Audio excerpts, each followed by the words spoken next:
Hello everyone again. My name is Illia, and I'm going to be hosting this podcast today.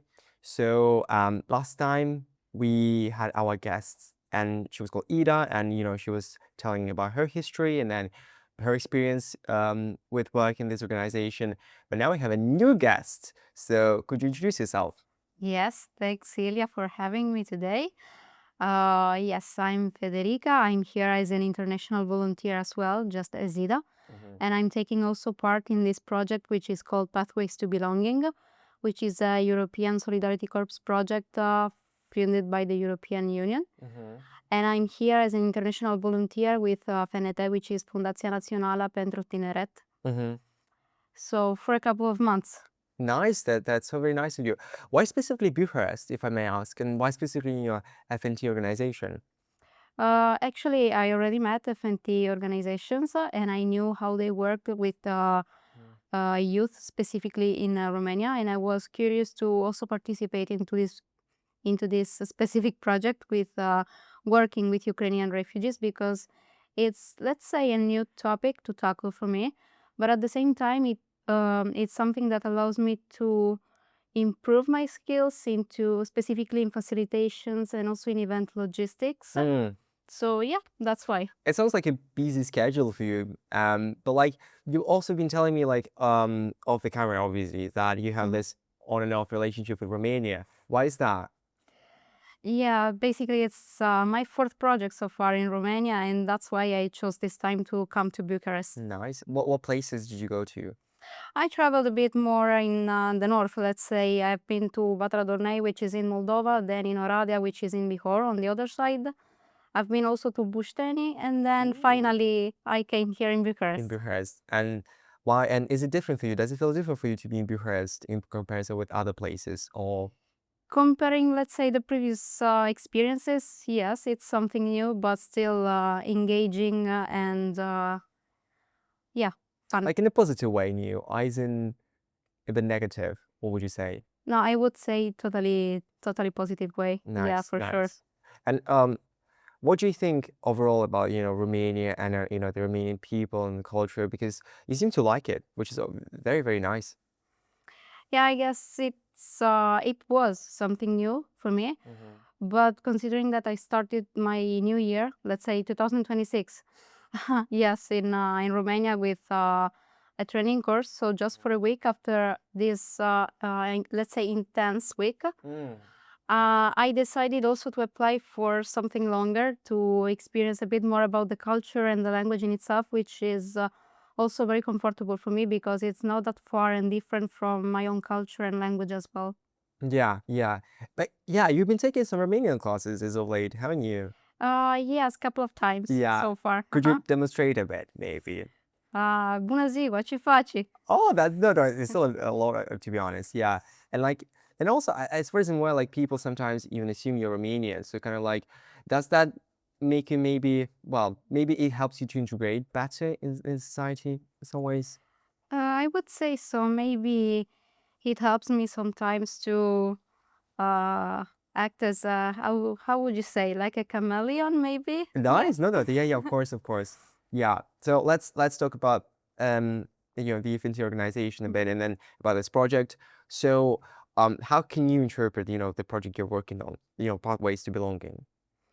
Do you mean how specifically how am I working here? Yeah. Am Well, I yeah. doing? So how kind of like how do you see yourself? And what do you think your responsibilities are supposed to look like at the project as pathways to belonging?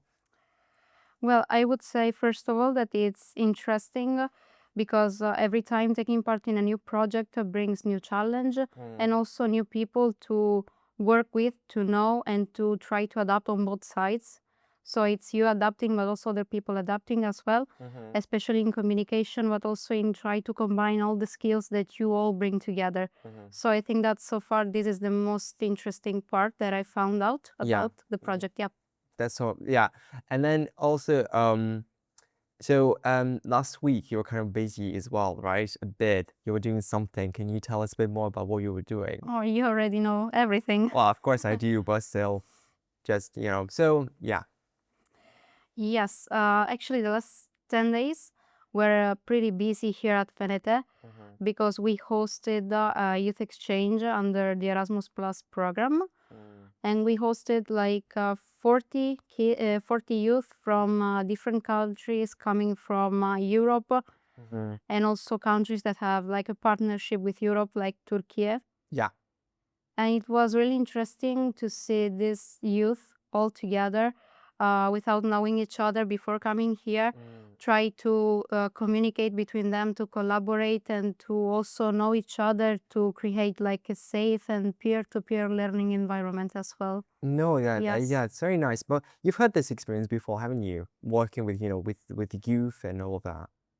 Yes, I also participated in a couple of projects, also under the Erasmus Plus program. Yeah.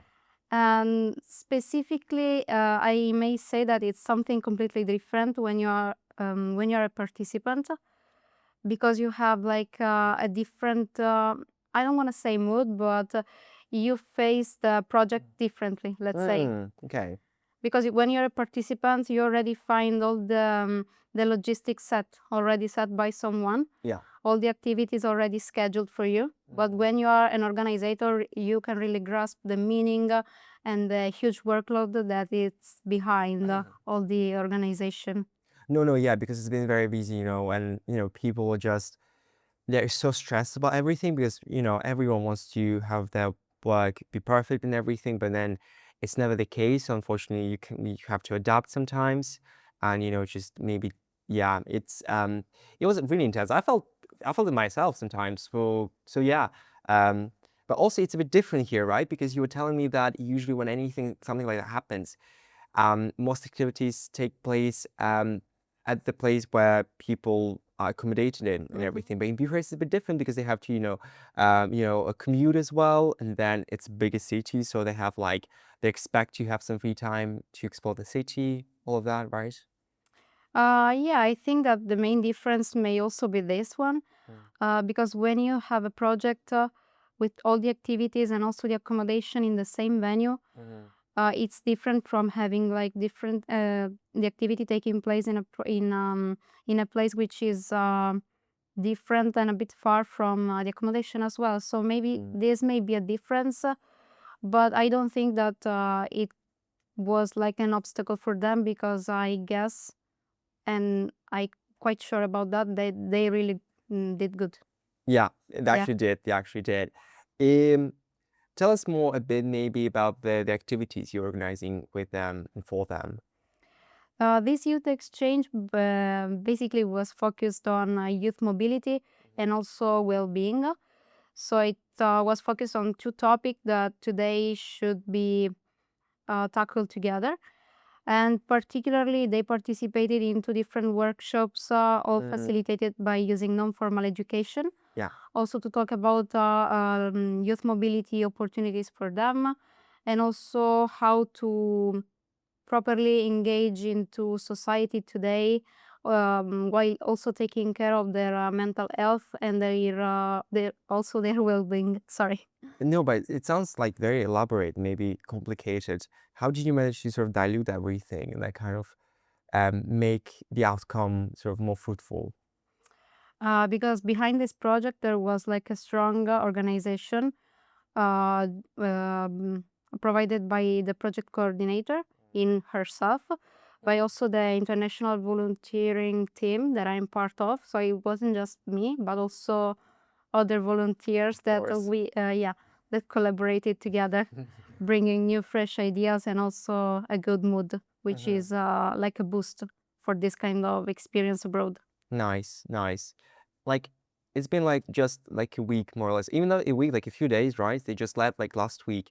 Yes. So, and I'm guessing you're kind of like reflecting upon all of this experience. You're thinking about like everything you had done in a couple of weeks in the past couple of weeks. So, my question for you is, what would you have done differently if you had a chance? Maybe I would have included more the volunteers in the activity, but At the same time, I think that considering that for us it's something very, very new, I think that also the spot that we had was fair enough for us just to understand how to step in little by little and all at once. Mm-hmm. Yeah. And then you seem to be having a lot of like fun as well as, you know, some you're gaining some experience at this organization, definitely. Unlike, do you think the experience you're gaining now at the moment is going to be useful for your future projects and future work, maybe? I would say so, considering also that I'm here with a specific purpose because I'm trying to rearrange my professional path and I really want to work with an NGO in the next future. So, Nice, nice. Well, we wish you all the luck, Federica, and hopefully you're gonna get thank something you. that you want. And thank you for you guys participating. That was Federica, and yeah, I'm gonna see you soon. Thank you, Ilya.